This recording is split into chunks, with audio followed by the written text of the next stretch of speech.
No terceiro dia, Esther se aprontou com seus trajes reais e se pôs no pátio interior do palácio real, em frente à residência do rei.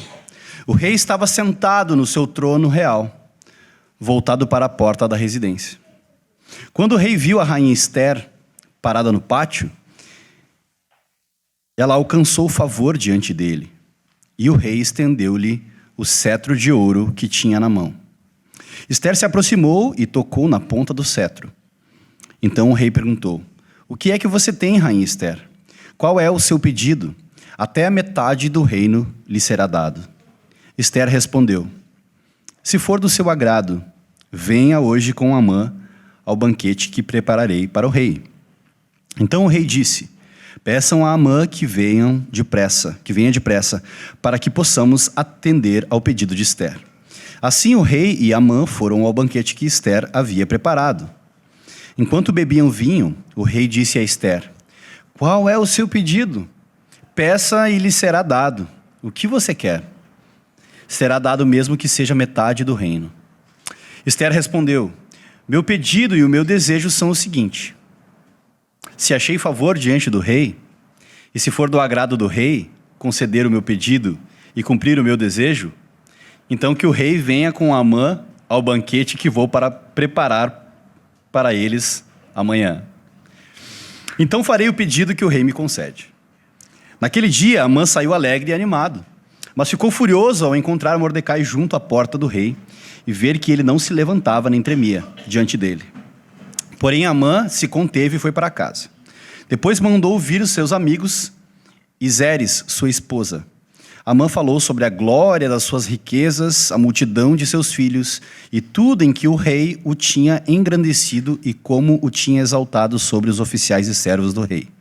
E Amã acrescentou: "A própria rainha Esther a ninguém mais convidou para vir com o rei ao banquete que tinha preparado, a não ser a mim. Então, e também para amanhã estou convidado por ela, juntamente com o rei. Porém, tudo isso não me satisfaz, enquanto eu vir o judeu Mordecai sentado junto à porta do rei." Então Zeres, a mulher de Amã, e todos os seus amigos, e todos os amigos dele, disseram: "Mande fazer uma forca de 22 metros de altura, e pela manhã diga ao rei que nela enforquem Mordecai. Então vá alegre com o rei ao banquete." A sugestão foi bem aceita por Amã, que mandou levantar a forca. Até aí. Senhor, nós estamos diante da Tua santa palavra. Pedimos que o Senhor nos dê Espírito, Pai, o Teu Espírito, para que possamos acolher com fé a Tua palavra em nossos corações. Para que nós possamos ser moldados pela Tua palavra no poder do Teu Espírito, Deus. Nós nos colocamos, Senhor, assim como Esther se colocou diante do rei, em total dependência da Tua graça. Então estende o Teu cetro de justiça e abençoa e concede graça para o Teu povo nessa noite, em nome de Jesus. Amém e amém. Amém? Você pode se sentar.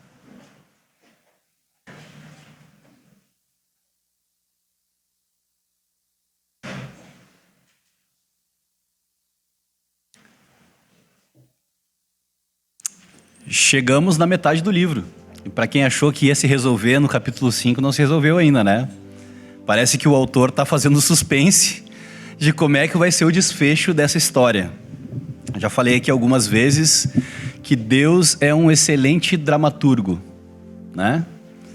E o livro de Esther, por ser um livro histórico, ele é muito bem escrito. Ele é intencionalmente escrito dessa maneira, para criar essa tensão e esses ricos detalhes que tem na passagem. E a gente pode aprender muito a respeito de Deus, a respeito de nós mesmos, a respeito da graça de Deus e do livramento que Deus ofereceu para aquele povo, que é o povo de Deus, ao qual nós fazemos parte naquela época, e de como Deus opera a salvação ainda hoje entre nós. Essa passagem, não só essa passagem, mas todo o livro de Esther, a gente viu uma tensão, um mistério, vamos colocar dessa maneira, entre a soberania de Deus e a responsabilidade do homem, dos seres humanos. Essa é uma questão teológica um pouco difícil de se harmonizar. Vocês não sentem essa tensão quando falam que Deus é soberano e todo-poderoso, mas você precisa decidir todos os dias por muitas coisas na sua vida? Como que essas duas coisas caminham lado a lado e cooperam uma com a outra para que a vontade de Deus se estabeleça nas nossas vidas e em todo o mundo? O livro de Esther propõe isso de maneira muito clara. E nesse capítulo acho que fica bem explícito isso. Só para exemplificar aqui, ilustrar um pouco, às vezes a gente é tentado, tá? Existem 3 possibilidades em relação a esse dilema teológico da responsabilidade humana e da soberania de Deus. Muitas pessoas tentaram harmonizar isso, né, de maneira racional e acabaram criando heresias. Ou seja, ou as pessoas diminuíam a Deus, num Deus que cabia na sua racionalidade, ou elas elevavam o homem à condição de um semideus, que seria a vontade do homem, até poderia se sobrepor à vontade de Deus. Mas isso não é o que a Bíblia nos apresenta. O que a Bíblia nos apresenta é que Deus é plenamente soberano sobre toda a criação e nada foge do controle de Deus. E por isso é tão complicado de caber na nossa mente. Pô, se Deus é todo poderoso e nada foge do controle de Deus, por que tanta morte, por que tanto sofrimento, por que tanta tristeza nesse mundo caído? Ao mesmo tempo, o homem, ou o ser humano, é totalmente, plenamente responsável pelas suas atitudes. Outra possibilidade é ignorar o fato de essa tensão existir. Muitas pessoas fazem isso. Pensam, para que eu vou ficar discutindo teologia, né? Isso aí é coisa de nerd de teologia. Para que eu vou ficar pensando essas coisas? Só vou viver na minha vida, né? A teologia não tem implicações tão reais assim e momentâneas para a nossa vida aqui e agora. Eu vou me preocupar com teologia quando chegar perto do juízo final, assim, quando eu estiver quase morrendo, daí eu começo a me preocupar um pouco mais com teologia. Às vezes as pessoas fazem isso, muitas pessoas fazem isso. A outra possibilidade, que eu acredito que é o que a Bíblia aponta, e que a igreja de Jesus ao longo da história sempre considerou, é aceitar as duas coisas como elas são apresentadas na Bíblia. O homem é plenamente responsável e Deus é totalmente soberano.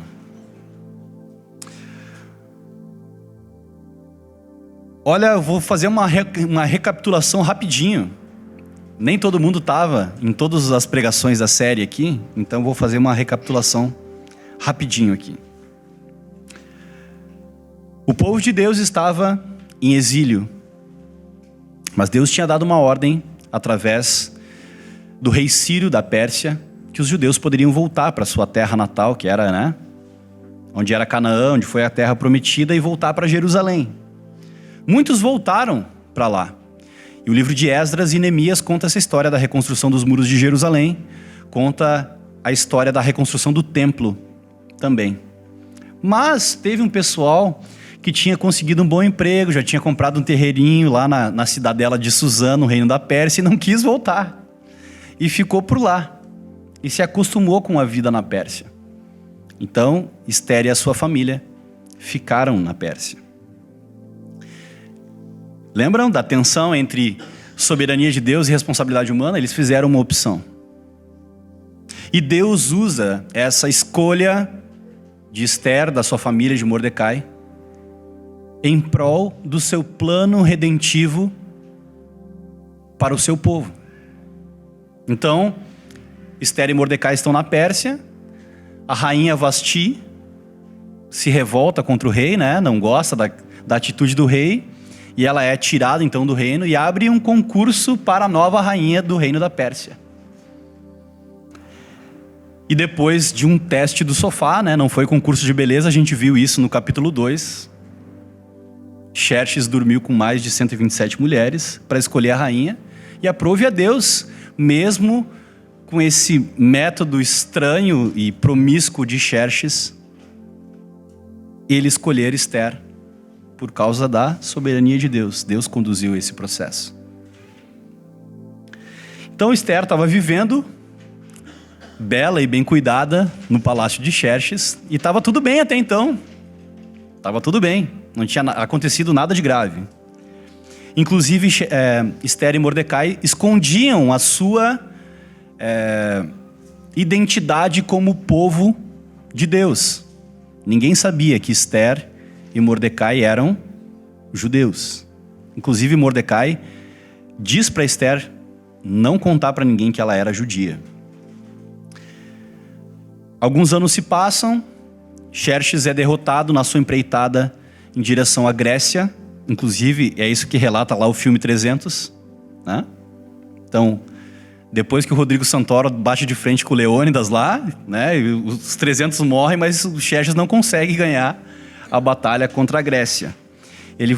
Xerxes volta derrotado e vai seguir a sua vida no reino da Pérsia. E aí tem uma questão toda que se instaura ali entre Mordecai e esse cara chamado Amã, que era da descendência de um povo que era inimigo do povo de Deus. E por causa dessa animosidade entre Amã e Mordecai, a maldade de Amã era tão grande, a vingança que ele tinha, o desejo de vingança era tão grande, que ele não ficou satisfeito em apenas enfrentar o próprio Mordecai, porque Mordecai não se dobrava diante dele. Lembra que a gente leu na passagem aqui? Mais uma vez, Mordecai não se dobra diante de Amã. E Amã faz um plano para aniquilar com o povo de Deus. E isso é muito sério. Essa sim é uma questão teológica para a época. Por quê? Porque se Xerxes, né, se Amã consegue que esse decreto vá até o fim e aniquila o povo de Deus, isso prova que está todo mundo errado, que, né, provaria que os judeus estão errados, que não existe Deus, o único Deus vivo e verdadeiro, que é tudo balela. Será que isso vai acontecer? Vejamos nos próximos episódios. E nós chegamos aqui, capítulo 4, então, Mordecai intima Ester a comparecer diante do rei para interceder pelo seu povo. Ester e Mordecai, com os judeus remanescentes ali da Pérsia, fazem um jejum de 3 dias, por isso o capítulo 5 começa no terceiro dia de jejum de Ester, Mordecai e dos judeus que moravam naquela cidade. Ester, então, só para conectar a última mensagem com essa, a nossa última mensagem, o final da mensagem foi: Deus vai fazer através de você ou apesar de você. Vocês lembram? Assim se encerrou o capítulo 4. Ester inicialmente não está disposta a chegar diante do rei para interceder pelo povo. Mas Mordecai diz o seguinte: por acaso não foi para essa conjuntura que você foi colocada como rainha? Se você não agir, de um outro lugar virá a salvação. E aqui, como eu falei, a figura de Deus está escondida no livro de Ester. Não é falado o nome de Deus nenhuma vez no livro de Ester. Mas se dá a entender de que Deus é esse grande dramaturgo, é quem está por detrás da cortina, roteirizando todos esses acontecimentos, porque Ele é soberano. Então a gente vê toda essa tensão. Então, terminando o capítulo 4 e iniciando o capítulo 5, Esther decide entrar na presença do rei. E só para a gente explicar, naquela época não era qualquer pessoa que podia chegar a qualquer momento e falar com o rei. As pessoas poderiam se dirigir ao rei apenas quando ele permitisse ou ele chamasse essa pessoa. Quando ele chamava a pessoa. Se alguém chegava diante do trono do rei sem autorização, a pessoa era passível de morte. Ela podia morrer, né? Inclusive, eu quero desenhar bem esse cenário aqui para vocês verem como era uma decisão difícil que Esther tinha que tomar em uma situação difícil. Sabe aquela conversa difícil que a gente tem às vezes, que a gente tem que ter? Era exatamente isso. Era um ambiente completamente hostil que a rainha Esther, sozinha, entre aspas, tinha que enfrentar. O rei estava sentado no seu trono. E por causa dessa lei dos persas, que se alguém entrasse diante da presença do rei, essa pessoa seria morta, o rei estava cheio de soldados, prontos a pegar qualquer pessoa que entrasse na presença do rei. Isso aqui a gente sabe por relatos históricos, né? Não está tão claro aqui na escritura, mas é assim que funcionava. O rei ficava sentado ali, cheio de soldados. Então, qualquer pessoa que ameaçasse entrar, seja para se opor ao rei ou falar com o rei, poderia ser executado naquele momento, a não ser que o rei estendesse o cetro de justiça. Então, Esther, para finalizar o capítulo 4, ela diz o seguinte: vai e reúna todos os judeus que estiverem em Suzã e jejuem por mim. Não comam nem bebam nada durante 3 dias, nem de noite nem de dia. Eu e as minhas servas também jejuaremos. Depois irei falar com o rei, ainda que seja contra a lei. Se eu tiver de morrer, morrerei. Então Mordecai foi e fez tudo o que Esther havia lhe ordenado. Antes de a gente cair para dentro do capítulo, é importante eu fazer esse link entre o livro de Esther e o Evangelho. O Evangelho relacionado, né, revelado no livro de Esther. Nós adoramos um Deus que é santo. Santo, santo, santo, 3 vezes santo.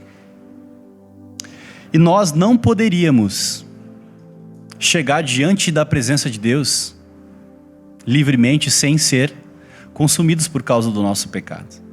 Como a gente cantou aqui no início, nós temos um mediador. Um mediador muito maior do que Esther. Um mediador que não só decidiu correr o risco de vida, mas que entregou a sua vida para que nós pudéssemos chegar diante do rei, diante de Deus. Ele, sabendo do risco, ele assumiu o risco no nosso lugar. Ele sofreu. Ele morreu no nosso lugar, para que nós tivéssemos livre acesso à presença de Deus. Se hoje nós podemos estar aqui reunidos, e nós cremos pela fé que nós estamos diante de Deus, isso só é possível porque Cristo morreu em nosso lugar. Essa passagem, Esther é uma figura de mediação, de salvação. Esther está fazendo um papel de mediadora aqui. E Esther aponta diretamente para a mensagem do Evangelho, em que Cristo é o único mediador, como Daniel falou, entre Deus e os homens. Então pode não estar tão claro, e é de propósito que o autor de Esther escondeu isso, mas esse capítulo é um capítulo muito importante, em que Esther faz esse papel de Cristo, papel de mediador da salvação do povo de Deus. Amém? Vamos para o início do capítulo então. No 3º dia, Esther se aprontou com seus trajes reais, depois de ter jejuado, ela se aprontou com seus trajes reais e se pôs no pátio interior do palácio, em frente à residência do rei. O rei estava sentado em seu trono real, voltado para a porta da residência. Quando o rei viu a rainha, Ester, parado no pátio,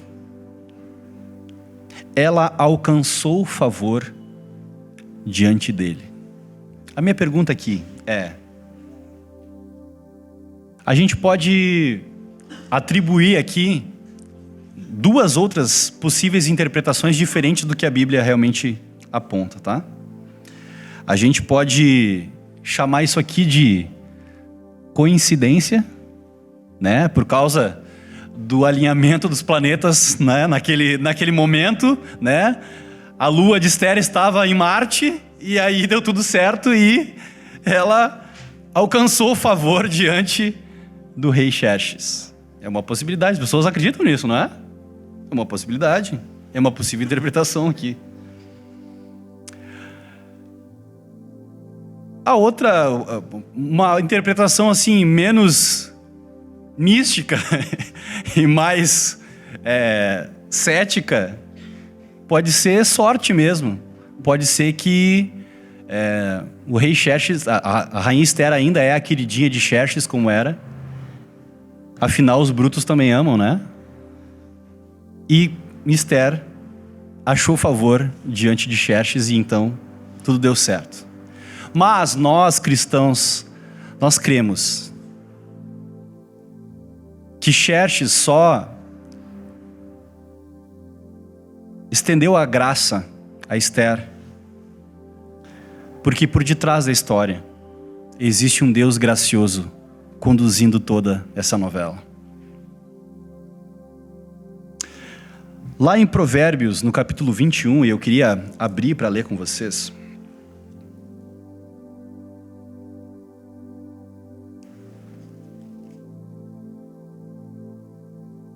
No versículo 1 diz uma coisa que vai clarear as coisas para nós aqui. Diz assim: como correntes de águas, assim é o coração do rei na mão do Senhor. Este o dirige para onde quiser. Então não importa quem é o rei, até mesmo Xerxes, o coração do rei está nas mãos do Senhor. Às vezes a gente está diante de situações difíceis, muito difíceis. Mas a gente é incrédulo mesmo. Mesmo sabendo quem é o nosso Deus, a gente ainda acha que quem tem o poder são os homens. E a gente está diante de situações difíceis. E a gente não ora, não pede a Deus, fica com medo e fica refém da situação. Por medo, por temor. É ou não é? Você já não passou alguma situação assim? Eu queria dar um testemunho rapidinho aqui, tá? Você sabe que eu não sou muito de dar testemunho, mas eu vou falar. Só para endossar, porque isso aqui aconteceu comigo uma vez e eu queria compartilhar isso com vocês. Eu trabalhava numa barbearia e o meu chefe era ateu, o dono da barbearia.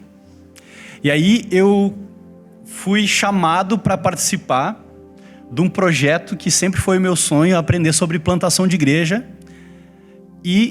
Só que eu trabalhava de segunda a sábado e eu precisava ir todo mês para o Rio de Janeiro, tirar uma semana de férias todo mês.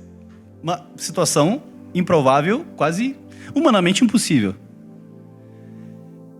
E aí eu, a rainha Ester, tive que comparecer na frente do meu chefe, Xerxes, para pedir algo desse tipo.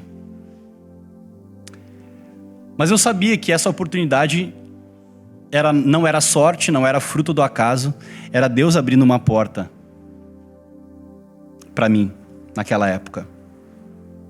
Então eu orei, tomei coragem, fui até o meu chefe e fiz essa proposta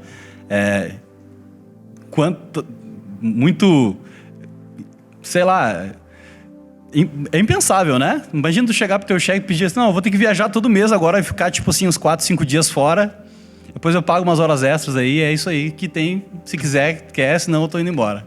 Mais ou menos assim. E aí meu chefe, tu inventa umas coisas de igreja aí, não sei o quê. Tá, meu, o negócio é o seguinte, ó. Compra essa tua passagem aí e vai-te embora daqui na minha frente. E o que aconteceu? Meu chefe, ateu, permitiu que eu fosse fazer esse curso no Rio de Janeiro enquanto eu trabalhava na barbearia. Uma coisa completamente impensável. Então Deus abriu essa porta. Exatamente como essa, como é uma situação muito parecida com essa. Algo impossível, algo impensável. Por isso eu quero encorajar vocês a dependerem do Senhor. A nossa vida está nas mãos de Deus. A nossa vida, a gente cantou aqui, né? Porque eu não pertenço a mim. Fui comprado com sangue. A gente pertence ao Senhor. Se vivemos, para o Senhor vivemos. Se morremos, para o Senhor morremos. Nós somos do Senhor. É Ele quem tem a palavra final a respeito da sua vida. Creia nisso. Ele quem tem a palavra final a respeito da sua vida. Não são os homens.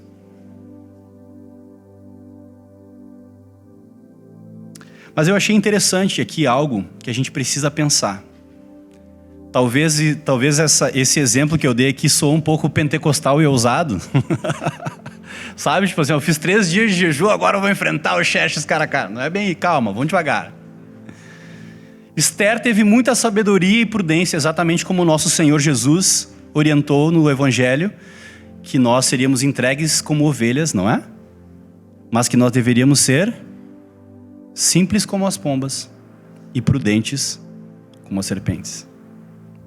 Depois de ter jejuado 3 dias, como a gente leu aqui no início do capítulo, Esther se aprontou com todos os seus trajes reais e se pôs no interior do palácio, e se pôs no pátio interior do palácio real, em frente à residência do rei. Vocês não acharam estranho que durante esse capítulo aqui, sabe quando, eu tenho que te contar um negócio, mas outra hora te falo. Não foi mais ou menos isso? Eu tenho um negócio muito importante de contar. A pessoa fica ansiosa ali, né, falando. O pessoal que tem ansiedade, assim, tem pavor que faça isso, né? Tem negócio pra te contar. Não, mas eu te falo. A pior coisa. Foi exatamente o que Esther fez com Xerxes, né? Até meio perigoso. Mas ela foi muito sábia. Muito sábia. Essa foi a estratégia que Deus deu para ela, para que ela atingisse o objetivo. Tem muitas coisas na nossa vida que a gente precisa de conversas presenciais. Nem tudo dá para resolver por WhatsApp, né? Olha, se tem uma tentação para pastor é tentar resolver todos os problemas da igreja por WhatsApp, sabia? É uma tentação que eu sofro, confessando pecado aqui. Mas às vezes a gente tem conversas difíceis que a gente tem que olhar olho no olho. A gente tem que ouvir o tom da voz. Todos nós passamos por situações assim. Então que Deus nos dê sabedoria, prudência, para que a gente possa enfrentar todas as situações, por mais difíceis que elas sejam, com sabedoria e graça, como Esther está fazendo aqui. Amém?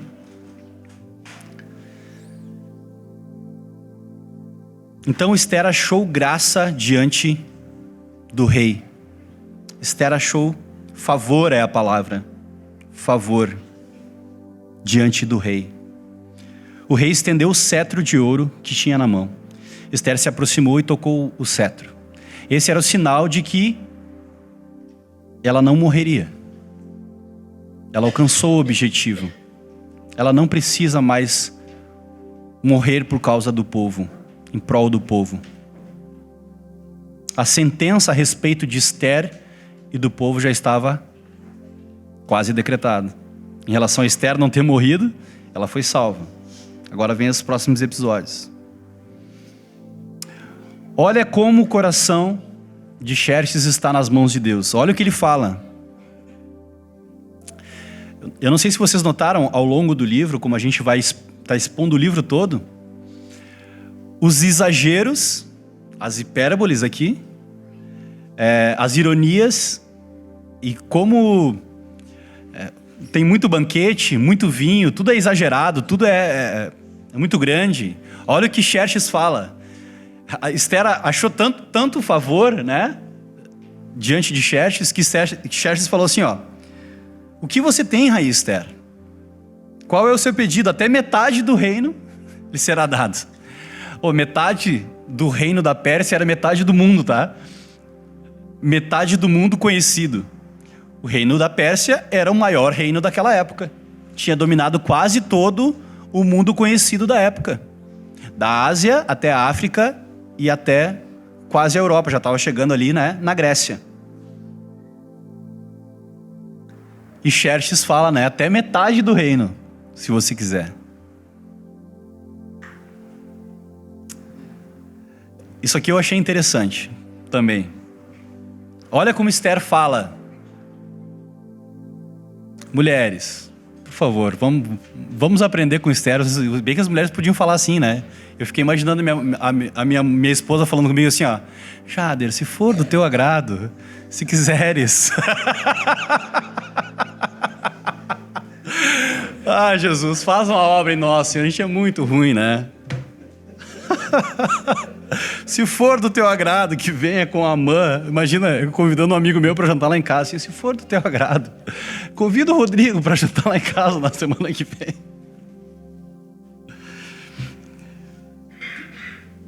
Que prepararei para o rei. Mas quando as mulheres querem, né, conseguir alguma coisa, elas sabem como, né, conduzir uma conversa, né? É uma sabedoria, né? Deus dá graça sim para as mulheres também. Até os coração duros dos maridos elas conseguem moldar. Então Xerxes e Amã vão. Agora pensa só. Amã aqui é a representação do próprio Satanás, né? Do inimigo pessoal do povo de Deus. Esther está sozinha diante de Xerxes e do Thanos, seu arqui-inimigo, né? Está diante do seu inimigo e de Xerxes sozinha, enfrentando todo esse desafio. Enquanto bebiam vinho, o rei disse: qual é o seu pedido? O rei Xerxes sabia que não estava tudo bem. Sabe quando a gente conversa assim com alguém e a gente pergunta: e aí, tá tudo bem? A pessoa fala que tá tudo bem, mas não tá tudo bem? Xerxes perguntou de novo, porque ele sabia que não estava tudo bem. Ele estava querendo saber o que estava se passando com Esther. E Esther responde algo que é intrigante, a forma como é conduzido esse capítulo. Sabe aquele falo e não falo? O que será que estava se passando no coração de Esther naquele momento? De tensão, de desafio, diante do seu inimigo. A vida dela e de todo o povo estava em jogo diante naquele jantar. E olha como o texto é construído, vê se não é exatamente isso. O meu pedido e o meu desejo são o seguinte, 2 pontos. Se achei favor diante do rei, e ela sabia que tinha achado favor diante do rei, e se for do agrado do rei conceder o meu pedido e cumprir o meu desejo, amanhã eu te digo, amanhã eu te conto. Outra hora a gente vê isso aí. Se for do agrado do rei conceder o meu pedido, cumprir o meu desejo, então que o rei venha com Amã ao banquete que vou preparar para eles amanhã. Não é isso que ela diz? Ela quase diz o que é, mas não diz o que é. Deixa para amanhã. Então eu farei o pedido que o rei me concede. Naquele dia, olha só, a figura de Amã, pensem, eu estou pegando personagens que viveram muitos anos antes de Cristo, só que esses personagens, eles representam alguns arquétipos que a gente precisa se conectar para poder ler um texto narrativo e um texto histórico da Bíblia e aplicar na nossa vida. Amã é uma pessoa secularizada, que tem valores diferentes dos valores do povo de Deus. Olha só o que Amã fala para sua esposa e para os seus amigos.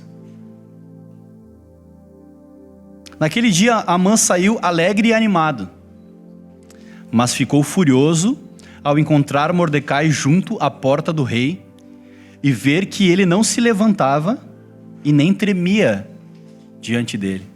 Pô, que mudança, né? Para quem acompanhou os capítulos passados, Mordecai, que tinha entregado Esther para Xerxes, agora é um cristão convicto.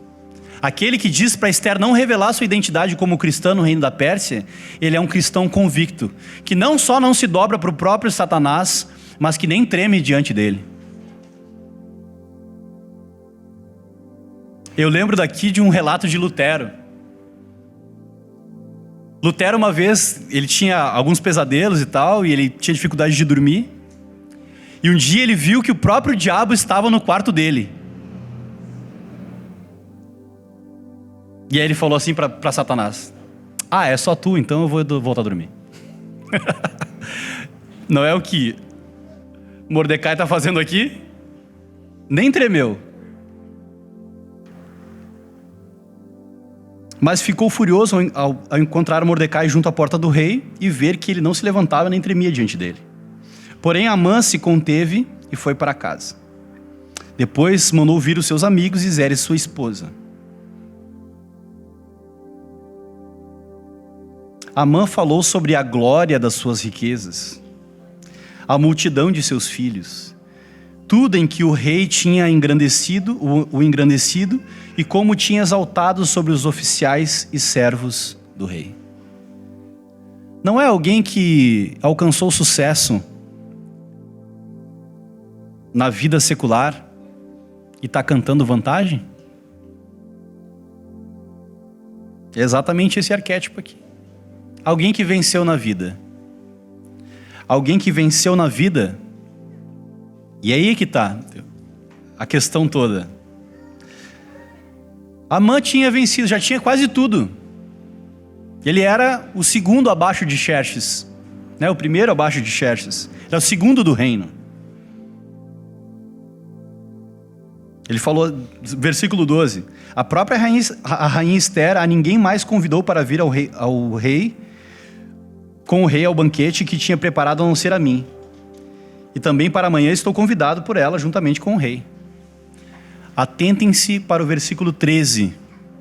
Essa é a vida de sucesso de alguém sem Deus. Porém, tudo isso não me satisfaz. Amã tinha tudo, mas faltava algo. Porém, tudo isso não me satisfaz.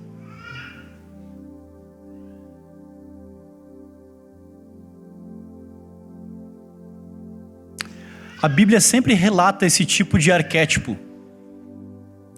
Pessoas que têm tudo que o mundo pode oferecer, mas não encontram satisfação, alegria, prazer e o sentido real da vida.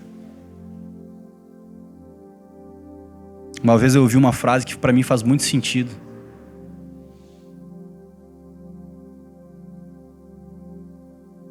Aquele cara é tão pobre que tudo que ele tem é apenas dinheiro.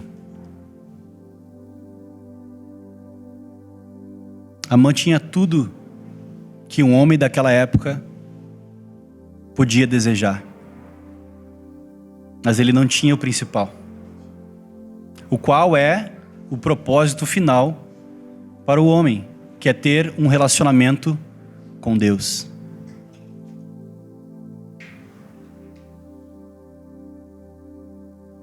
Porém, tudo isso não me satisfaz, enquanto eu vir o judeu Mordecai sentado junto à porta do rei. A sua satisfação, a sua alegria no Senhor irrita as pessoas. Sabia disso?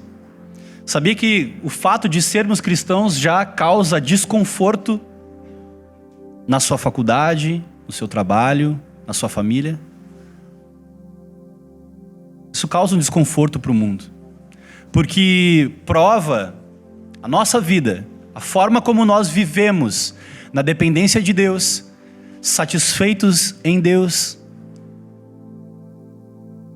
Prova que as premissas e os desejos daqueles que não estão buscando a mesma coisa que nós estão errados. Então todo o empreendimento das pessoas, todo o esforço, todo o desejo por sucesso que as pessoas empreendem nesta vida para conseguir tudo o que Amã conseguiu, sem Deus, não serve para nada. É por isso que a vida de Mordecai e de Esther ofendia tanto a Amã. Não adianta ter tudo e não estar satisfeito.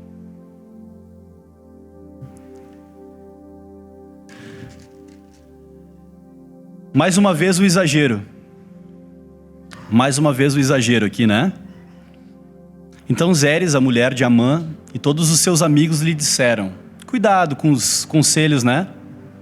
Daqueles que não fazem parte do povo de Deus. A Bíblia é o bom conselho para o povo de Deus.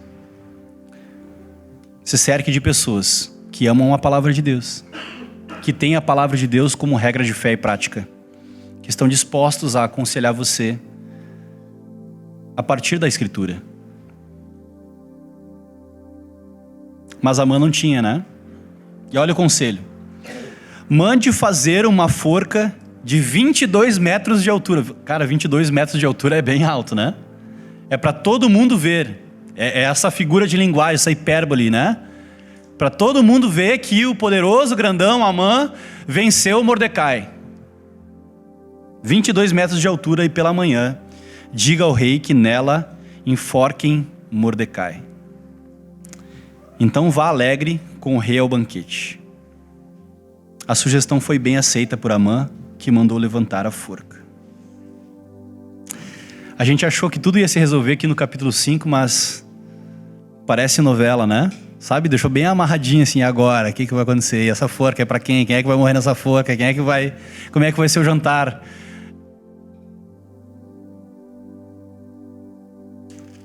Mas Deus está conduzindo essa história. Deus está conduzindo também a sua e a minha vida. Antes de ouvirmos a mensagem do Evangelho, existia uma sentença de morte para minha e para a sua vida. A nossa forca já tinha sido levantada. Mas Deus tinha escolhido, antes da fundação do mundo, um mediador que entregaria a sua vida por nós, para que o inimigo das nossas almas não triunfasse, mas para que a gente fosse salvo por meio desse mediador. Então tudo que nós aprendemos aqui hoje Deus é soberano, mas nós somos responsáveis pelas nossas atitudes. A soberania de Deus não anula a nossa responsabilidade. Trazendo uma outra palavra que vai jogar luz nesse texto, as cartas do Novo Testamento, elas são bem práticas, e é por isso que a maioria dos cristãos gosta muito das cartas, porque elas são princípios práticos aplicáveis. Mas nessa história, a gente vê um princípio que está lá na carta de Tiago, que diz que a fé sem obras é morta. Esther e Mordecai eram do povo de Deus, e eles precisavam dar uma resposta adequada à situação, com uma atitude de fé. Não só dizer que tem fé. Muitas pessoas dizem que têm fé. No mesmo livro, na mesma carta de Tiago diz: me mostra a tua fé sem obras, que eu te mostro a minha fé através das minhas obras.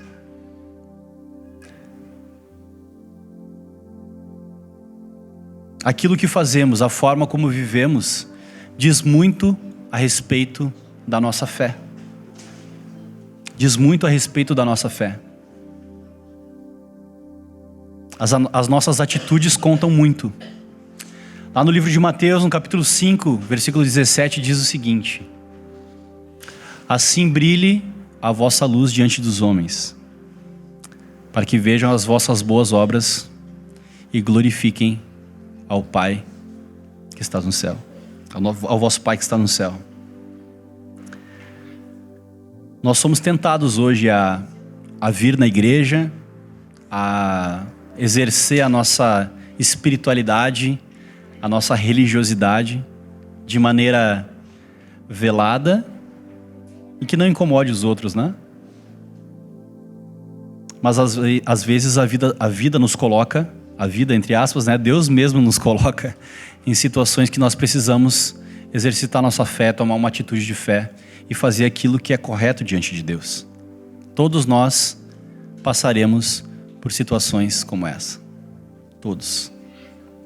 Talvez não exatamente como Esther, que, né, tinha que tomar uma atitude dessas para salvar todo o povo. Mas a nossa fé vai ser colocada em prática na nossa vida. E nós vamos precisar responder adequadamente a mensagem do Evangelho através das nossas vidas. Deus continua sendo soberano, mas nós somos responsáveis pelas nossas atitudes. Segunda aplicação: quando formos agir, que a gente haja com prudência, com sabedoria e com graça. Que a gente busque sabedoria, graça e prudência nas nossas atitudes, assim como Esther agiu aqui. A gente faz o que tem que ser feito da melhor maneira possível, dependendo completamente da ação e da graça de Deus na nossa vida.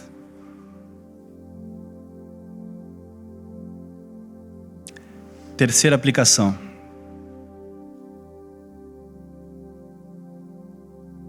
mesmo sabendo, mesmo jejuando 3 dias, mesmo se preparando espiritualmente para uma grande decisão, Esther teve medo. A gente não sabe aqui ao certo se ela titubeou, se isso foi uma estratégia, isso não fica tão claro no texto. Mas a situação aqui, como diz a minha mãe, era periclitante, era difícil, era tensa. E a leitura que eu faço desse texto é: Esther teve medo. Teve medo de dizer tudo na hora, de resolver as coisas abruptamente. Uma pitada de medo, um pouco de prudência e a graça de Deus foram cruciais para a resolução desse capítulo aqui, desse episódio. Tá tudo bem ter medo às vezes. Tá tudo bem. Tá tudo bem se sentir inseguro. Tá tudo bem. O medo... eu estava conversando com a minha esposa esses dias. A gente viu uma palestra de uma amiga nossa, que ela falou que Deus criou as emoções. Então as emoções por si só, elas não são negativas. Às vezes a gente acha que medo é algo negativo. Até pode ser. Mas o medo pode ser algo positivo. Uma criança que não tem medo pode atravessar a rua correndo, pode ser atropelada por um carro. Então ter medo de atravessar a rua pode ser segurança. O medo pode ser positivo. Talvez aqui nessa passagem o medo foi positivo. E tá tudo bem, Deus criou o medo. Você vai sentir medo em algum momento da sua vida.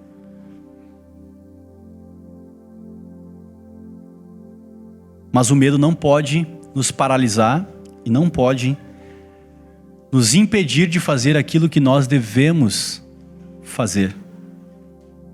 Aquilo que nós devemos fazer. Amém? O medo só é negativo quando ele nos paralisa. Quando ele nos impede de fazer aquilo que nós devemos fazer. Se o medo que nós sentimos é temor de Deus, esse cuidado que a gente tem para não fazer algo errado, esse medo é positivo. Foi Deus que criou. Foi Deus que criou. E para encerrar, eu quero lembrar a nós que assim como Esther enfrentou um grande desafio, ela se preparou, ela dependeu de Deus, mas ela agiu com fé e prudência. Ela teve medo, mas ela fez tudo isso crendo em Deus. Aqui no capítulo 4, antes de começar o 5, ela jejuou 3 dias. E por que ela fez isso? O jejum, a oração, é um sinal visível da nossa dependência de Deus. Uma pessoa que não depende de Deus, e acho que esse é o nosso grande problema, ela simplesmente faz o que tem que fazer, ela não ora. Mas agora uma pessoa que depende, que entende que depende de Deus, ela sempre vai pedir a graça de Deus, vai rogar pela graça de Deus, se necessário vai jejuar para que Deus seja com ela em todas as atitudes, em todas as decisões da sua vida, sejam elas importantes ou não. Então aqui revela dependência de Deus. E por mais que o medo venha, nós precisamos lembrar das palavras de Jesus, quando ele diz: eu não peço que os tire do mundo, mas que os livre do mal. Não tenham medo, eu venci o mundo. Não temam, eu venci o mundo. Não foi isso que Jesus falou? Não tenham medo, eu venci o mundo. E é baseado nessa promessa que nós vivemos nesse mundo que é muito similar ao reino da Pérsia. Nós vivemos no mundo secularizado exatamente como era o reino da Pérsia. Nós estamos expostos a todo tipo de situação que desafia a nossa fé, exatamente como Esther estava. Então esse livro, esse capítulo, esse livro que nós estamos expondo aqui não é distante da sua e da minha vida. Pelo contrário, é muito próximo da sua e da minha vida. Mas o mesmo Deus que providenciou a salvação para o povo, aqui em Esther, já dei spoiler, né? O mesmo Deus que providenciou a salvação, que esteve soberanamente conduzindo todos os atos, todas as cenas que nós vimos aqui, guardando Mordecai e Esther ao longo desse livro, é o mesmo Deus que nós viemos cultuar aqui hoje. É o mesmo Deus que está presente aqui hoje na pessoa do Espírito Santo, nos consolando, nos dando ousadia, intrepidez e poder para viver a vida e viver o Evangelho nesse mundo dos nossos dias. Amém? Vamos orar?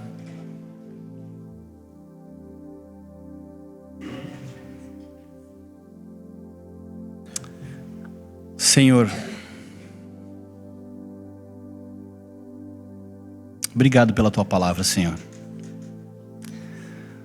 Obrigado porque a Tua palavra, ela é poderosa. Obrigado porque a Tua palavra, Senhor, ela nos mostra a nossa humanidade. Ela nos mostra, Senhor, que muitas vezes nós também estamos enrascados, em ciladas, que talvez algumas delas nós mesmos nos colocamos. Mas nós pertencemos a Ti, Senhor. Que bom que a nossa salvação não depende de nós. Que bom que o Senhor está conosco, Pai. E que mesmo que às vezes o medo venha, nós precisamos fazer aquilo que nós temos que fazer. E o Senhor vai nos ajudar a agir de maneira coerente com o Teu Evangelho, Senhor. Nos ajuda a confiar mais em Ti. Nos ajuda a dependermos mais de Ti, Senhor.